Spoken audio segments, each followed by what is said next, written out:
বিমানের পাখার ওপর দিয়ে প্রবাহিত বাতাসের বেগ বেশি হয়, তাই চাপ কমে যায়। সে তুলনায় যে বাতাসটুকু বিমানের ডানার নিচ দিয়ে যায়, সেটাকে একই সময় কম দূরত্ব পাড়ি দিতে হয়, অর্থাৎ তার বেগ হয় কম। কিন্তু বার্নৌলির নীতি অনুযায়ী দুই ক্ষেত্রেই বাতাসের সঙ্গে সংশ্লিষ্ট শক্তির মান অবশ্যই ধ্রুবক হতে হবে। এর ফলে ডানার নিচে বাতাসের চাপ হয় বেশি, মানে বিমানের ডানার নিচে বাতাসের চাপ বেশি আর ওপরে চাপ কম। ওপরে ও নিচে চাপের একটা পার্থক্য তৈরি হয়। এই পার্থক্যের সমান বলে বিমানের ডানাকে বাতাস ওপরের দিকে ধাক্কা দেয়। এর ফলেই তৈরি হয় সেই লিফট ফোর্স বা উত্তোলন বল, যেটা মহাকর্ষের প্রভাব নাকচ করে দেয়, ভাসিয়ে রাখে বিমানকে। এই প্রচণ্ড বেগে বেরিয়ে আসে এই উত্তপ্ত গ্যাস। এটা বিমানের পেছনের বাতাসকে ধাক্কা দেয়।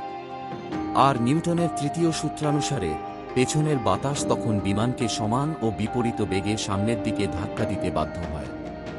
আবার বিমানের গায়ের পুরোটা খুব মসৃণ হয়, ফলে বাতাসের বাধা পেরিয়ে বিমান এগিয়ে যায় সামনে, ছুটে গন্তব্যপানে নিশ্চিন্তে।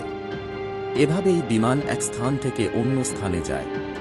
আরও বিস্ময়কর তথ্য জানতে আমাদের ফলো দিয়ে রাখুন। সবাইকে ধন্যবাদ।